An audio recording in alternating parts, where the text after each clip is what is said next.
ಆತ್ಮೀಯ ವಿದ್ಯಾರ್ಥಿನಿ ಸ್ನೇಹಿತೆಯರೇ ಹಾಗೂ ನನ್ನ ಎಲ್ಲ ಹಳೆಯ ಸಹೋದ್ಯೋಗಿ ಬಂಧುಗಳೇ, ವೈಸ್ ಚಾನ್ಸಲರು ಮತ್ತು ಅವ್ರ ಮೇಡಮನು ಇಲ್ಲಿದ್ದಾರೆ. ನಾ ಮಾತಾಡ್ಬೇಕು ಏನಂತ ಇದ್ದು ಅದೇ ಇವರಿಬ್ಬರು ಮಾತಾಡ್ಬಿಟ್ಟಿದ್ದಾರೆ.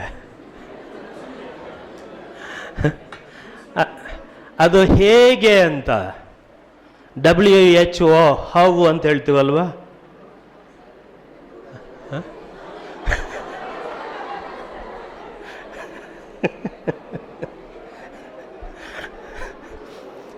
ಪರವಾಗಿಲ್ಲ, ನೀವು ಇನ್ನೂ ಎಚ್ಚರಿಕೆಯಿಂದ ಇದ್ದೀರಾ. Thank you.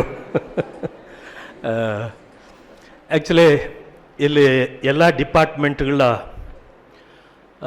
ಬಹುತ್ವದ ಮಾದರಿಗಳು ನೀವೆಲ್ಲ ಅಂತ ನಾನು ಅನ್ಸ್ಕೊಂಡಿದ್ದೀನಿ.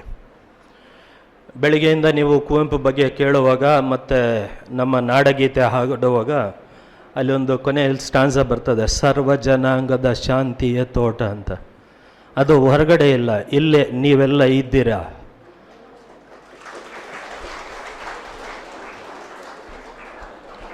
ಹಾಗಾದರೆ ಈ ಚಪ್ಪಾಳೆ ಹೊಡೆದಿದ್ದಕ್ಕೋಸ್ಕರ ನಾವೆಲ್ಲ ಆ ಸ್ಟಾನ್ಸನ ಹಾಡ್ಬಿಡೋಣವಾ? ಸರ್ವ ಜನಾಂಗ ರಸಿಕರ ಕಂಗಳ ಸೆಳೆಯುವ ನೋಡ, ಹಿಂದೂ ಕ್ರೈಸ್ತ ಮುಸಲ್ಮಾನ ಪಾರಸಿಕ ಜೈನರುದ್ಯಾನ ನೋಡುವ ಬರಿಗಳ ರಾಮ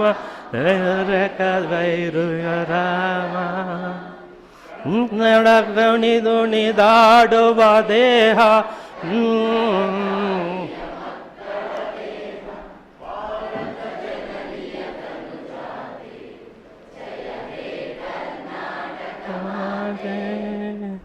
ಥ್ಯಾಂಕ್ ಯು. ನಮ್ಮ ಪಿಚ್ಚಳ್ಳಿ ಶ್ರೀನಿವಾಸ್ ಅವರು ತಾಳನ್ನು ಹಾಕ್ತಾ ಇನ್ನೂ ಜೋರಿಗೆ ಹಾಡ್ತಾ ಇದ್ರು. ನನ್ನ ಅರ್ಧ ಭಾಷಣ ಅಲ್ಲಿಗೆ ಮುಗೀತು, ಯಾಕೆಂದರೆ ನೀವೆಲ್ಲ ಹಾಡಿದ್ರಿ. ಹಾಗಾದರೆ ನನ್ನ ಇಬ್ಬರು ಆತ್ಮೀಯರು ಮಾತಾಡಿದ್ದ ದನಿ ನೋಡುವಾಗ 20ನೇ ಶತಮಾನದ ಆರಂಭ ಎಂತಹ ಒಂದು ಸೋಷಿಯಲ್ ಸ್ಪೇಸನ್ನು ಅದು ನಮ್ಮ ಎದುರಿಗೆ ಇಡ್ತು ಅಂತ. ಆ ಸೋಷಿಯಲ್ ಸ್ಪೇಸನ್ನು ನಾನು ನೋಡುವಾಗ ನನಗೆ ಸರ್ವನು ಅದನ್ನು ನೆನಪಿಸ್ತಾ ಇದ್ರು. ಒಂದು ಕಡೆ ಕುವೆಂಪು, ಇನ್ನೊಂದು ಕಡೆ ಅಂಬೇಡ್ಕರ್ ಅವರ ಹಬ್ಬನ್ನು ಇಟ್ಕೊಂಡು ನೋಡಿದ್ರೆ ಹೇಗೆ ಕಾಣಿಸ್ತದೆ ಅಂತ. ನಮ್ಮ ನಾರಾಯಣ ಸ್ವಾಮಿ ಅವರು ಒಂದು ಸಾಂಸ್ಕೃತಿಕ ಪ್ರಣಾಳಿಕೆ ಅಂತ ಹೇಳ್ತಾ ಇದ್ರು. ಆ್ಯಕ್ಚುಲಿ ಈ ನಾಡಗೀತೆ ಅಥವಾ ಈವನ್ ನಮ್ಮ ಈ ಶ್ರೀರಾಮಾಯಣ ದರ್ಶನಂ ಅದನ್ನು ನೋಡುವಾಗ ನನಗೆ ಅಂಬೇಡ್ಕರ್ ಅವರು 1946 ಅಷ್ಟೊತ್ತಿಗೆ ಬರೆದಂಥ ಸ್ಟೇಟ್ಸ್ ಆ್ಯಂಡ್ ಮೈನಾರಿಟೀಸ್, ರಾಜ್ಯಗಳು ಮತ್ತು ಅಲ್ಪಸಂಖ್ಯಾತರು ಅನ್ನೋದೇನೆ ಅದು ನಮ್ಮ ಸಂವಿಧಾನದ ಪೂರ್ವ ಪೀಠಿಕೆಯಾಗಿ ಇತ್ತು ಅಂತ ನೆಹರೂಗೆ ಅಂಬೇಡ್ಕರ್ ಅವರು ಅದನ್ನೇ ಅರ್ಪಿಸ್ತಾರೆ. ಹಾಗಿದ್ರೆ ಕನ್ನಡ ಜಗತ್ತು ಕನ್ನಡವಾಗುವ ಬಗೆ ಇವತ್ತು ನಾವೇನು ಕನ್ನಡತಿ ಕರ್ನಾಟಕ ಅಂತ ನಾವು ನೋಡ್ತಾ ಇದ್ದೀವೋ ಅದಕ್ಕೆ ಬೇಕಾದಂಥ ಒಂದು ಸಾಂಸ್ಕೃತಿಕ ಭೂಮಿಕೆಯನ್ನು ಸರ್ವ ಜನಾಂಗದ ಶಾಂತಿಯ ತೋಟ ಅನ್ನೋ ಹಾಡಾಗಲಿ ಅಥವಾ ಶ್ರೀರಾಮಾಯಣಂ ದರ್ಶನಂ ಆಗಲಿ ಅದು ಅಲ್ವಾ, ಅದು ಖಂಡಿತ ಹೌದು ಅಂತ ನಾನು ಭಾವಿಸ್ಕೊತೀನಿ. ಹಾಗೆಯೇ ಇನ್ನೊಂದು ಬುದ್ಧನಾಗುವ ಬಗೆ ಅಂತ ಹೇಳ್ಬಿಟ್ಟು ಮಾತಾಡ್ತಾ ಇದ್ರಿ. ಸಣ್ಣ ಮಗು ಹುಟ್ಟತಾನೆ, ಅದು ಬುದ್ಧನಾಗುವ ಬಗೆ. ಈಗ ಭಾರತಕ್ಕೆ, ಆವತ್ತಿನ ಭಾರತಕ್ಕೆ, ಸ್ವಾತಂತ್ರ್ಯ ಪೂರ್ವದ ಭಾರತಕ್ಕೆ ಒಂದು ಪ್ರಬುದ್ಧ ಭಾರತದ ಕನಸನ್ನು ಸಹ ನಮ್ಮ ಅಂಬೇಡ್ಕರ್ ಅವರು ನಮಗೆ ಕೊಟ್ರಲ್ವಾ. ಹಾಗಾದರೆ ನೀವು ನಾನು ಭಾರತೀಯ ಪ್ರಜೆಗಳಾಗಿ ಕನ್ನಡ ಪೌರತ್ವವನ್ನು ಸಾಂಸ್ಕೃತಿಕವಾಗಿ ಜೀವಿಸುವ ಬಗೆಯನ್ನು ನಾನದು ಕಲ್ಚರಲ್ ಡೆಮೋಕ್ರಸಿ ಅಂತ ಕರಿತೀನಿ. ಒಂದು ಸಾಂಸ್ಕೃತಿಕ ಪ್ರಜಾತತ್ವದ ವಿಕಾಸ. ಸರ್ ಅವರು ಫೆಡರಲ್ ಸ್ಟೇಟ್ನ ಮಾದರಿ ಅಂತ ಹೇಳಿದ್ರೆ ಒಕ್ಕೂಟ ಪರಿಕಲ್ಪನೆ, ಇದೊಂದು ಒಕ್ಕೂಟ ಪರಿಕಲ್ಪನೆ. ಹಾಗಾಗಿ ನೀವು ನಾನು ಈ ಒಕ್ಕೂಟ ಪರಿಕಲ್ಪನೆಯನ್ನು ಇವತ್ತು ಇಷ್ಟೊತ್ತು ನೀವು ಇಷ್ಟು ಧೈರ್ಯದಿಂದ ಉತ್ಸಾಹದಿಂದ ಇಲ್ಲಿ ಕುಂತ್ರಿ ಅಂತ ಹೇಳಿದರೆ, ಹಾಗಾದರೆ ನಮ್ಮ ಮನೆಗಳು ನಮ್ಮ ಸಮಾಜ ಹಿಂಗೆ ಆಗ್ಬೋದಲ್ವಾ?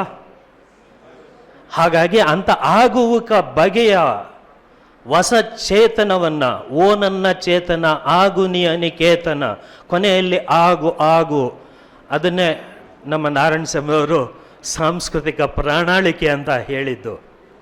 ಹಾಗಾಗಿ ನಾ ಹೆಚ್ಚು ನಿಮ್ಮನ್ನು ಟೆಸ್ಟ್ ಮಾಡಲಿಕ್ಕೆ ಹೋಗೋದಿಲ್ಲ.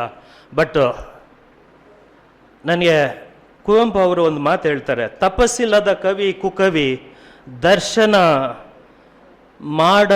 ಮಾಡದಂತಿರುವಂಥ ವ್ಯಕ್ತಿ ಇರಲಿಕ್ಕೆ ಸಾಧ್ಯನಾ? ಇಲ್ಲ. ನಾವೆಲ್ಲರೂ ದಾರ್ಶನಿಕರ ಆಗಲೇಬೇಕಾದ ಒಂದು ಸಂಗತಿಯನ್ನು ಅವ್ರು ಹೇಳ್ತಾರೆ. ಕಡಲಾಳದ ಮುತ್ತಿಲ್ಲ, ನಾನೇ ಆ ಮುತ್ತಾಗ್ತಾ ಹೋಗಬೇಕು ಅಂತ. ಹಾಗಾದರೆ ನನ್ನ ವೈರುಧ್ಯಗಳು, ಇವತ್ತ್ಯಾಕೆ ನಮ್ಮ ವೈರುಧ್ಯಗಳನ್ನ ನಾವೇ ಮತ್ತೆ ಮತ್ತೆ ಸಾಮಾಜಿಕವಾಗಿ ಬೆರೆಸ್ತಾ ಇರ್ತೀವಿ? ಹಾಗಾಗಿ ಈ ವೈರುಧ್ಯಗಳನ್ನ ನಾನು ನೀವು ಒಂದು ಕ್ಷಣ ಮರೆತು ಸಮಾಧಾನದಿಂದ ನಾವು ಬದುಕಲಿಕ್ಕೆ ಸಿದ್ಧರಿದ್ದೀವಿ ಅಂತ ಹೇಳಿದರೆ, ನನಗನ್ನಿಸ್ತದೆ ನಮ್ಮ ಕುವೆಂಪು ಅವರು ವ್ಯಕ್ತಿ ಅಲ್ಲ, ಒಂದು ವಿದ್ಯಮಾನ. ಆ ವಿದ್ಯಮಾನವನ್ನು ನಾನು ನೀವು ಜೀವಿಸಿದಾಗ ನನ್ನೊಳಗೂ ಕುವೆಂಪು ಇರ್ತಾರೆ, ನಿಮ್ಮೊಳಗೂ ಕುವೆಂಪು ಇರ್ತಾರೆ. ಕುವೆಂಪು ಅನ್ನೋದೇ ಒಂದು ಮೌಲ್ಯ ವ್ಯವಸ್ಥೆಯಾಗಿ ಪಲ್ಲಟಗೊಳ್ತದಲ್ವಾ. ಬಹು ಹಿಂದೆ ಕುವೆಂಪು ಅವರ ಬಗ್ಗೆ ಒಂದು ಡಿಸ್ಕಷನ್ನು ನಮ್ಮ ಕಡಿದಾಳ್ ಪ್ರಕಾಶ್ ಅವರ ಸಂಘಟನೆಯ ಒಟ್ಟಿಗೆ ರವೀಂದ್ರ ಕಲಾಕ್ಷೇತ್ರದಲ್ಲಿ ನಡೆದಿತ್ತು. ಆ ಸಮಯದಲ್ಲಿ ವಿಜಯಶಂಕರ್ ಅವರು, ನಾನು ಅದೇ ವೇದಿಕೆಯಲ್ಲಿದ್ವಿ. ಕೊನೆಯಲ್ಲಿ ನಿಮಗೆ ಕುವೆಂಪು ಅವರಿಂದ ಒಟ್ಟು ಭಾಗ ಕುವೆಂಪು ಅವ್ರು ನೋಡುವಾಗ ನಿಮಗೆ ಏನು ಅನ್ನಿಸ್ತದೆ ಅಂತ ಅವ್ರು ಹೇಳಿದ್ದು, ಮಂತ್ರ ಮಾಂಗಲ್ಯ ಅದು ನನಗೆ ತುಂಬ ಪ್ರೀತಿ ಅಂತ ಹೇಳಿದೆ. ಅವರ ತೇಜಸ್ವಿ ಯಾವತ್ತೂ ತಂದೆ ಇಂಥ ದೊಡ್ಡ ಇದಾದರು ಅಂತ ಅದರ ಭಾರದ ಅಡಿ ಅವ್ರು ಬದುಕಲಿಲ್ಲ. ತಾನು ಪ್ರೀತಿಸಿದ ಗೆಳತಿಯೊಟ್ಟಿಗೆ ಕೇವಲ 750 ರೂಪಾಯಿನ ಖರ್ಚು ಮಾಡಿ ಅವರು ಮದುವೆಯಾಗಿ ಎಂಥ ದೊಡ್ಡ ಬದುಕನ್ನು ಅವರು ಸಾಧಿಸ್ಕೊಂಡ್ರು. ನನಗನ್ನಿಸ್ತದೆ ಇಂತಹ ಸರಳತೆ ನಿಮ್ಮ ಬದುಕು ಆಗಬೇಕು ಅಂತ. ಹಾಗಾಗಿ ನಿಮ್ಮ ಪ್ರಶ್ನೆಗಳು ಇವುಗಳೆಲ್ಲ ಇನ್ನಷ್ಟು ನೂರಾರು ಬಗೆಯ ಸಂಕೀರ್ಣ ರೀತಿಯಲ್ಲಿ ಬೆಳೀತಾ ಹೋಗಲಿ. ಇಂಥ ಸರಳ ಸೌಂದರ್ಯ ಅದು ನನ್ನೊಳಗಡೆ ನಿಮ್ಮೊಳಗಡೆ ಹುಟ್ಟಿದಾಗ ನನಗನ್ನಿಸ್ತದೆ ನಾನು ನೀವು ಕುವೆಂಪುನ ಜೀವಿಸ್ತಾ ಇದ್ದೀವಿ ಅಂತ. ಅದನ್ನು ಹೇಳ್ತಾ ಆಧುನಿಕತೆ ಈ ಸೋಷಿಯಲ್ ಸ್ಪೇಸ್ಗೆ ಶ್ರೀರಾಮಾಯಣ ದರ್ಶನ ಬಂದು ಅದು ಸಂಸ್ಕೃತಿ ಮಹಾಕಾವ್ಯ ಅಂತ ನಾನು ಭಾವಿಸ್ತೀನಿ. ಹಾಗೆ ಭಾವಿಸಿದಾಗ ಅವರು ಇಲ್ಲಿ ತನಕ ಹೇಳ್ತಾ ಇದ್ದು ನಾರಾಯಣ ಸ್ವಾಮಿ ಅವರ ಮಾತುಗಳಲ್ಲಿ ಒಂದೊಂದು ಕ್ಯಾರೆಕ್ಟರೈಸೇಷನ್ ಅಂತ ಹೇಳುವಾಗ ಆ ವ್ಯಾಲ್ಯೂ ಸಿಸ್ಟಮ್ನ ಮೌಲ್ಯವನ್ನು ನಾನು ನೀವು ದಕ್ಕಿಸಿಕೊಳ್ಳುವ ಬಗೆಯನ್ನು ಅವ್ರು ಹೇಳ್ತಾ ಹೋಗ್ತಾ ಇದ್ರು. ಇದಕ್ಕೆ ಒಂದು ಸಣ್ಣ ಉದಾಹರಣೆ ಕೊಟ್ಬಿಟ್ಟು ನಾನು ಮಾತನ್ನು ಮುಗಿಸ್ತೀನಿ. ಇಲ್ಲಿ ನಮ್ಮ ಸಮಾರೋಪ ಸಮಾರಂಭನೂ ಇದೆ. ಏನಂದರೆ ಅವರು ಇನ್ನೊಂದು ಕಡೆ ಇನ್ನೊಂದು ಮಾತು ಹೇಳ್ತಾರೆ, ಕವಿ ಆದವನು ತಪಸ್ವಿ ಆಗಬೇಕು. ಹೌದು, ಕವಿ ಆದವನು ಶೇಕ್ಸ್ಪಿಯರ್ನ ಓದಬಾರ್ದು, ಮಿಲ್ಟನ್ನ ಓದಬೇಕು. ಯಾಕೆ ಮಿಲ್ಟನ್ನ ಓದಬೇಕು? ಅವರು 2 ಮಹಾಕಾವ್ಯಗಳನ್ನ ಬರೀತಾರೆ, ಪ್ಯಾರಡೈಸ್ ಲಾಸ್ಟ್ ಮತ್ತು ಪ್ಯಾರಡೈಸ್ ರೀಗೈನ್ಡ್. ಅದು 2 ಅವರ ಭೌತಿಕ ವಿಷಯಕ್ಕೆ ಸಂಬಂಧಪಟ್ಟಿದ್ದು. ಮಿಲ್ಟನ್ ಕಣ್ಣಿರುವಾಗ ಮೋಸ್ಟ್ಲಿ ಪ್ಯಾರಡೈಸ್ ಲಾಸ್ಟ್ ಅಂತ ಬರೀತಾನೆ, ಕುರುಡನಾಗ್ಬಿಡ್ತಾನೆ, ಆಗ ಆತ ಪ್ಯಾರಡೈಸ್ ರೀಗೈನ್ಡ್ ಅಂತ ಬರೀತಾನೆ.